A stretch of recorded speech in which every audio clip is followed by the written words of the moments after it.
What's up guys, in this video I'm going to show you that how you can see your Snapchat password in your settings. So let's jump into the video.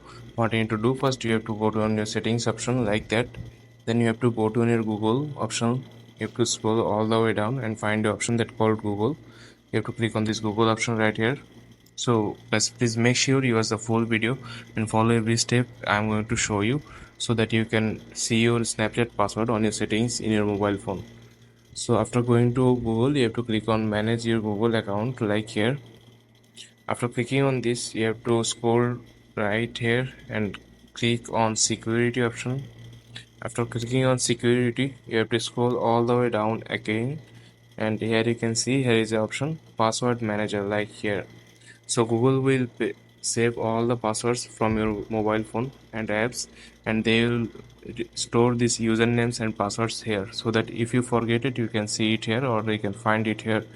So after going to this option, you have to click on manage passwords. After clicking on this, you have to scroll down and find the Snapchat app. Here is the Snapchat app. So if you want to see the password, you have to click on Snapchat and you have to unlock your phone with Face ID or fingerprint. After unlocking this, you can see here is the username and password of your Snapchat in your settings. You can easily copy from it. Otherwise, you can see the password if you click on this I button. So this is how you can find your Snapchat password on your mobile phone settings. So I hope you like this video and find this video helpful. Please leave a like on this video and subscribe my channel for more video like this. Peace.